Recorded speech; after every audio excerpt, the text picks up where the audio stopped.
They say the invisible see everything. For 3 years, I was nothing more than part of the furniture inside the O'Malley estate. The girl who dusted the bookshelves, the hands that poured the scotch, the silence standing in the corner of the room. Killian Ali, the devil of Dublin, didn't even know the colour of my eyes. But that morning, as I reached up to straighten the Windsor knot at his throat, I saw what every camera in that mansion had missed. I saw the reflection in the foyer mirror. If you made it this far, do me a favour. Hit that subscribe button on my channel, Table No 6. And hey, wherever you're watching from right now, drop your country's name down in the comments. I want to know exactly where in the world my story is reaching tonight. I saw the betrayal, and for the first time I broke the silence. 6 words, that's all it took to burn the world down. Your driver has a gun, don't get in the car. The morning air in the O'Malley estate always smelled the same. Espresso, old leather, and the metallic tang of impending violence. Nora Keating stood by the heavy mahogany doors of the master suite, her hands clasped in front of her white apron. She was 24, invisible, and remarkably good at being ignored. For 3 years, she had navigated the shark tank of the East Coast's most feared criminal syndicate without making a ripple. She knew which floorboards creaked, which guards drank on the job, and she knew that Cyan Ali took his coffee black with exactly 2 cubes of ice. Tillian stormed out of his dressing room. He was a man composed of sharp angles and tailored wool. At 32, he ran the O'Malley empire with a cruelty that had become legendary from Boston to Baltimore. He was handsome in the way a storm front is beautiful, dark, imposing, and capable of ruining you without a second thought. He was on his phone, his voice a low, dangerous rumble. I don't care what Salvator says. If the shipment isn't at the docks by noon, I'm sending his nephew back to him in pieces. Small pieces. He hung up, tossing the phone onto the side table with a clatter that made Nora flinch internally, though her face remained a mask of servitude. He stopped in front of the hallway mirror, frustration radiating off him in waves. He tugged at his tie, a strip of midnight blue silk that refused to sit right. Damn it, he hissed, his fingers fumbling. His hands, usually steady enough to pull a trigger from 50 yards, were shaking with adrenaline. Nora stepped forward. It was a breach of protocol. She was supposed to be a ghost, but the tension in the room was suffocating, and instinct took over. "Allow me, sir," she said softly. Killian froze. He looked down, seemingly surprised to find a human being standing there and not a coat rack. His eyes were the color of shattered ice. For a second, Nora thought he might strike her. "Do it," he clipped, dropping his hands. Nora stepped into his personal space. The scent of him hit her. Sandalwood, expensive tobacco, and something cold and sharp. Her fingers went to work on the silk, deft and quick. She kept her eyes lowered, focusing on the fabric, but her peripheral vision was wide open. That was when she saw it, through the open door of the suite. Down the long corridor, the front entrance was visible. The heavy oak doors were open, waiting for the boss to descend. The black-armored SUV was idling in the driveway. Kieran, Killian's head of transport and a man who had been with the family for a decade, was standing by the rear door. He was checking his reflection in the car window. It was a small movement, a subtle adjust of his jacket, but Nora had grown up in a house where reading body language was a survival skill. Kieran reached into his waistband, not to the standard issue holster under his left arm, but to the small of his back. He pulled out a suppressed pistol, checked the chamber, and slid it back. Then he looked up, not at the house, but at the roof. He signaled, a quick tap to his ear, the sniper check. Nora's heart hammered against her ribs like a trapped bird. If Killian walked out that door, he was dead. If she spoke, she might be dead. She tightened the knot, sliding it up to his collar. She dared to look up, meeting Killian's gaze. His eyes were narrowed, analyzing her sudden proximity. "It's crooked," she whispered, leaning in as if to smooth the collar. Her lips were inches from his ear. "What?" Killian asked, his voice impatient. "Your driver?" She breathed, her voice barely audible over the hum of the air conditioning. "Kieran, he just checked a secondary weapon at the small of his back, and he signaled the roof." Killian didn't flinch. He didn't look towards the door. He didn't gasp. He went perfectly, terrifyingly still. The only sign that he had heard her was the slight tightening of his jaw. "You're the maid," he said, his voice flat. "Nora?" He knew her name. "Yes, sir. If you're lying to me, Nora, I will kill you myself before breakfast." "He signaled the roof, sir," she repeated, her hand pulling away from his tie, smoothing it down one last time. "Don't get in the car." Killian stepped back. He adjusted his cufflinks, his expression bored, detached. He walked to the doorway of his suite and shouted down the hall. "Kieran." The driver looked up, startled. "Boss, bring the car around to the side entrance. I need to pick up the files from the study." "Boss, we're running late for the sit-down with the Russians." Kieran called back, a bead of sweat visible on his forehead, even from this distance. "The route is set," I said. "Bring it around," Killian commanded. The authority in his voice was absolute. Kieran hesitated. That split second, hesitation confirmed everything. "On it, boss." Kieran got into the driver's seat. Killian grabbed Nora's arm. His grip was like iron. He pulled her behind the heavy structural pillar of the master bedroom, shielding her body with his. "Watch," he commanded. Below the SUV, engine revved. As soon as Kieran shifted the gear into reverse to move toward the side, the vehicle barely moved an inch before a fireball erupted. Boom! The explosion shook the foundation of the house. The windows of the master suite shattered inward, raining glass onto the carpet. The sound was deafening, a physical blow to the chest. Nora gasped, covering her head, but Silly didn't move. He stood amidst the falling glass, staring down at the burning wreckage of his armored car. If he had stepped inside, he would be ash. He turned to Nora. The look in his eyes had changed. It wasn't gratitude. It was a dark, predatory curiosity. "Protocol Alpha." Killian roared into his wrist. "Communicator. House is compromised. Lock down." He looked at Nora, glass shimmering in her hair. "Who are you?" he demanded, pulling a gun from his own waistband. Because no maid spots an ambush like that. The chaos was immediate. The alarms blared, a high-pitched rhythmic shrieking that made thinking difficult.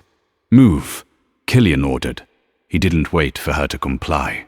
He grabbed her wrist again, dragging her towards the back of the suite. "Sir." I shut up. He pushed a heavy bookshelf aside, revealing a keypad.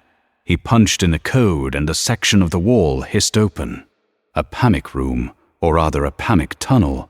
He shoved her inside and followed, the wall ceiling shut behind them, muffling the roar of the fire and the shouting guards. The tunnel was dimly lit by LED strips along the floor. It smelled of damp earth and concrete. "Walk," Killian said, the gun trained on her back. "If you stop, I shoot." "I just saw." "Bet your life," Nora said, her voice trembling, but her chin high. "Or you're part of the play." Killian countered, his voice echoing in the narrow space. "Maybe you're the closer, the one meant to finish the job if the bomb failed. If I wanted you dead, I would have let you get in the damn car. Keep walking." They emerged 5 minutes later in a detached garage, hidden deep in the woods bordering the estate. A nondescript grey sedan sat waiting. Killian threw her into the passenger seat and zip-tied her hands to the door handle before she could blink. He drove like a madman, tearing through the back roads of the Hamptons, putting miles between them and the smoke rising from his estate. He didn't speak for an hour. He drove with one hand on the wheel, the other holding his phone as he barked orders in a mix of English and Gaelic. "Burn the staff records. No, trust no one. Declan, meet me at the safe house in Montauk. Bring the kit. We have a guest." Nora stared out the window, Her life as a ghost was over. They arrived at a brutalist concrete structure overlooking the ocean. It looked less like a house and more like a fortress. Killian dragged her inside, cutting the zip tie only to shove her into a steel chair in the middle of a stark living room. He paced in front of her, jacket discarded, sleeves rolled up, the perfectly tied tie, the one she had fixed, was now loose, hanging around his neck like a noose. "Start talking," Killian said. He placed his gun on the table just out of her reach. A test. "Full name, that's the name on your employment file, checked out by my security team. Clean background, no debt, no family. Just a girl from Queens who needed a job." Killian leaned in, his hand slamming onto the arms of her chair. "But normal girls don't know what a check sign looks like. Normal girls don't know that Kieran carries a secondary piece." "I observe," Nora said, pressing her back into the chair. "It's my job. Your job is to clean toilets and fold sheets. Your job is not to analyze tactical signaling." He reached into his pocket and pulled out a switchblade. He flicked it open. Nora didn't flinch. Killian paused. "You didn't blink." "My father," Nora said quietly. "He was a gambler. Bad one. When I was a kid, men used to come to the house. I learned to watch their hands. If they touched their belt, I hid under the sink. If they touched their nose, they were bluffing. If they looked at the door, they were leaving." Killian studied her face. "That's a touching story. But Kieran wasn't a gambler. He was a professional hitman on my payroll. He was sweating. Nora said he never sweats. And the bulge in his jacket, the fabric pulled to the left. His standard issue is a Glock 19 worn on the right. The pull was wrong. It was heavy. A jammer or a detonator." Killian straightened up, the knife lowering slightly. He looked impressed despite himself. "You noticed the fabric displacement." "Silk wool blend," Nora murmured. "It drapes heavily. It shouldn't bunch unless there's something blocky underneath." Killian laughed. A dry, humorless sound. "A fashion critique saved my life." The door to the safe house burst open. Nora jumped, but Killian remained calm. A massive man walked in. Declan. Killian's second in command. He looked like he was carved out of granite. "Boss," Declan grunted. "Estate is secure. 3 dead. Kieran is unrecognizable, but we found his phone, and one outgoing text sent 2 minutes before the blast." Declan looked at Nora, then back to Killian. "It went to a burner number, but the trace is interesting. It pinged off a tower in Little Italy." Killian's face darkened. "The Russos. Or someone trying to look like the Russos." Declan added, "Boss, we have a problem. The security logs for the past week were wiped from the inside." Killian earned his gaze back to Nora, who had access to the server room. "Only you, me, and the head of security," Declan said. "And the cleaning staff," Killian whispered. He looked at Nora. "You clean the server room on Tuesdays." Nora's blood ran cold. "I just dust the vents. I don't touch the computers." "Declan," Killian said, his voice void of emotion. "Give me the pliers." "No," Nora shouted, struggling against the chair. "I didn't touch your servers. Check the key card logs. I go in, I stay for 10 minutes, I leave. I'm not a hacker." Killian took the pliers from Declan. He walked toward her slowly. "You're right," Killian said softly. "You're not a hacker. You're too observant to be just a hacker. You're a spy." "I'm not." "Then prove it." Killian snapped.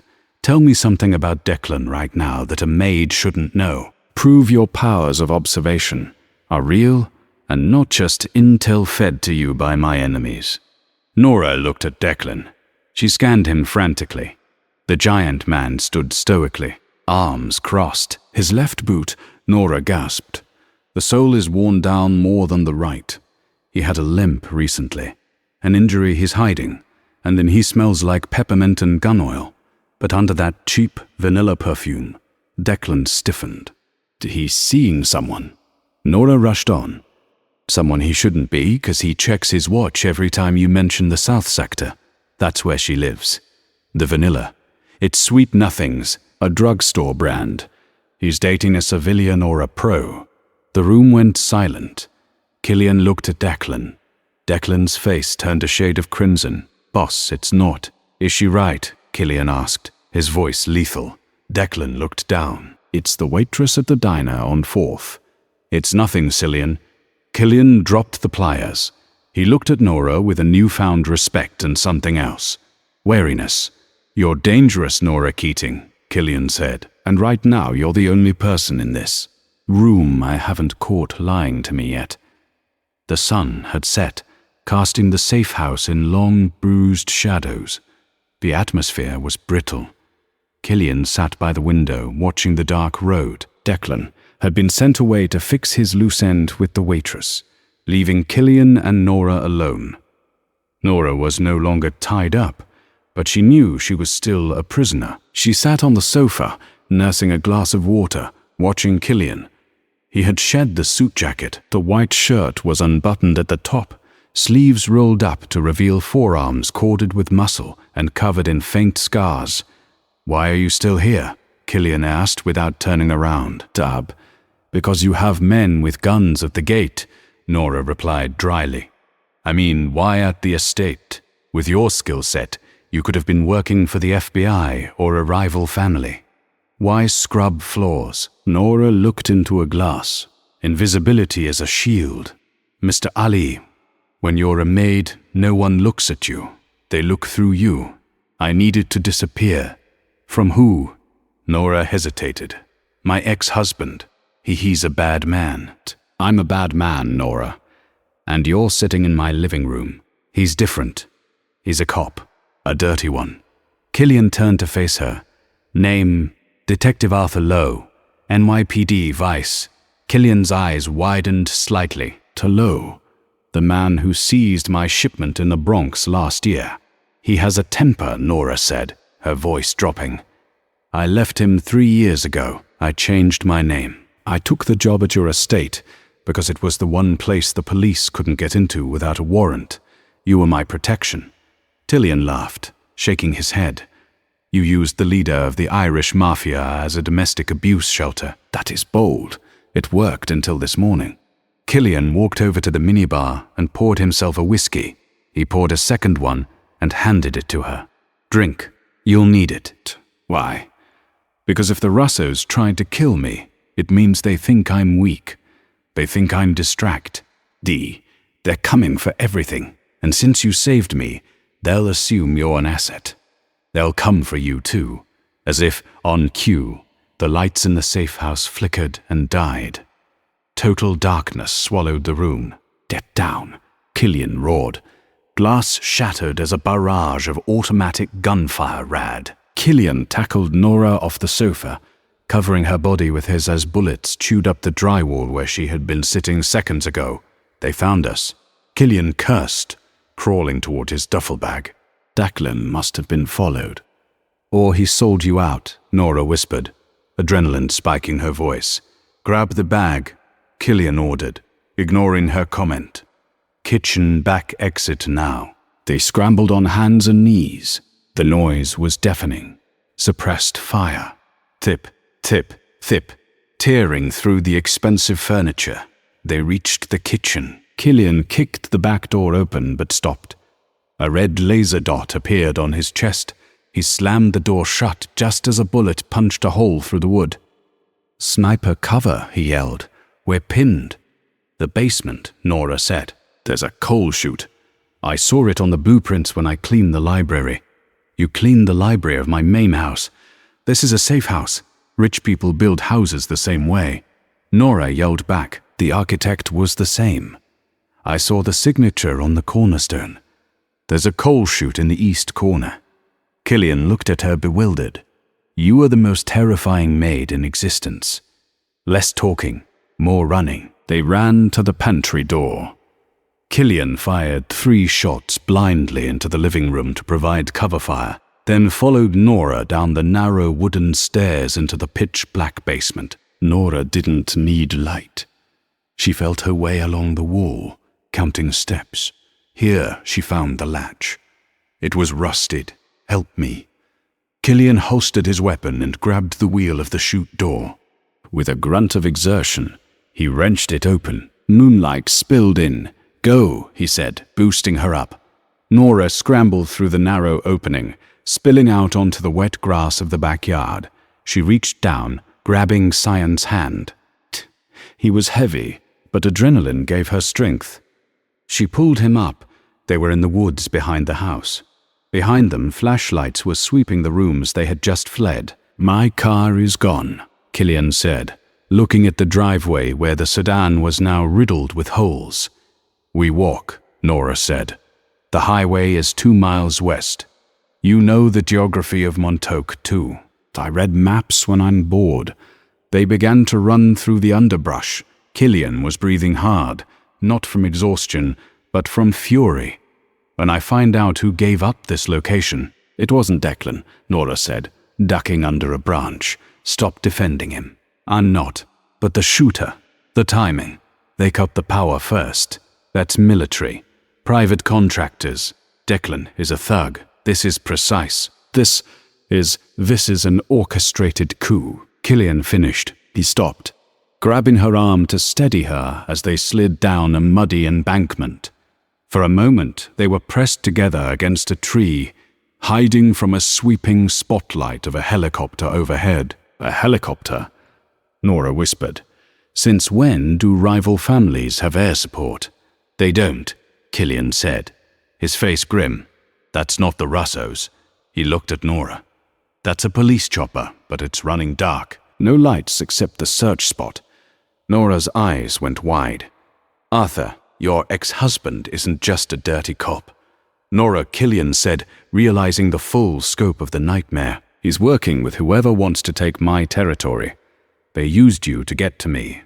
"No, he doesn't know I'm here." "He knows," Killian said, pulling her closer as the light swept over the tree. "And now we're the 2 most wanted people in New York. We can't go to my men. We can't go to the cops." He looked down at her.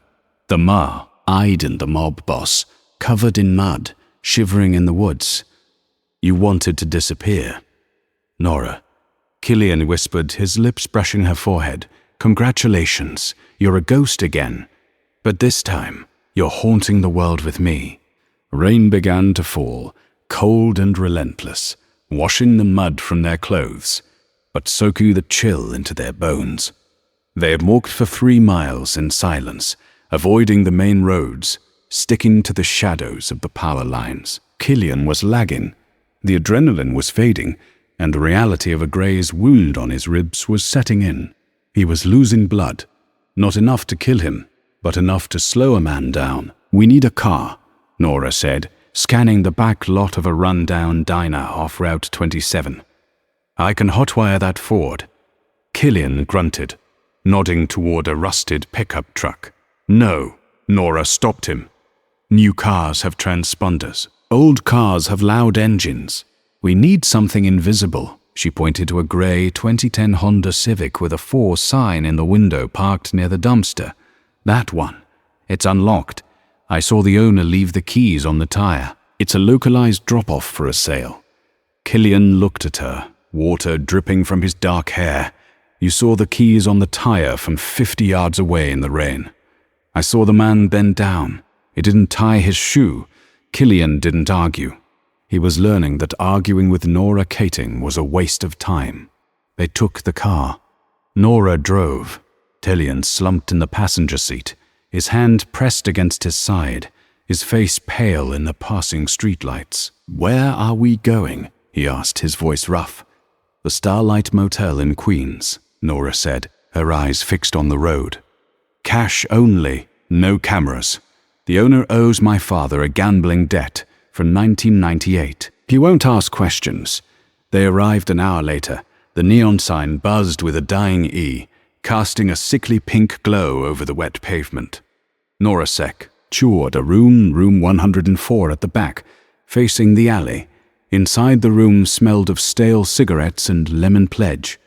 Nora locked the door, chained it, and wedged a chair under the handle. Then she turned to Killian. "Shirt off," she commanded. Killian sat on the edge of the sagging mattress. He looked at her, his eyes heavy-lidded but intense. "Buying me dinner first? You're bleeding on the bedspread, and I don't have the deposit." He hissed in pain as he peeled the sewed-in dress shirt away from his skin. The bullet had carved a nasty furrow along his lower ribs. It was ugly, but shallow. Nora went to the bathroom and came back with a bottle of cheap vodka from the minibar and a sewing kit she'd had in her pocket. Standard issue for a maid who often had to fix a hem on the fly. "This is going to hurt," she said, uncapping the vodka. "I've had worse," Killian muttered. He watched her hands. They were steady. "You're enjoying this. Cleaning up your messes. Psst, what you pay me for?" She poured the alcohol over the wound. Killian's body seized, every muscle pulling tight, his knuckles turning white as he gripped the sheets. He didn't make a sound, just a sharp intake of breath through his nose. Nora threaded the needle. She moved in close, kneeling between his legs to get a better angle. The proximity was sudden and overwhelming. She could feel the heat radiating off him.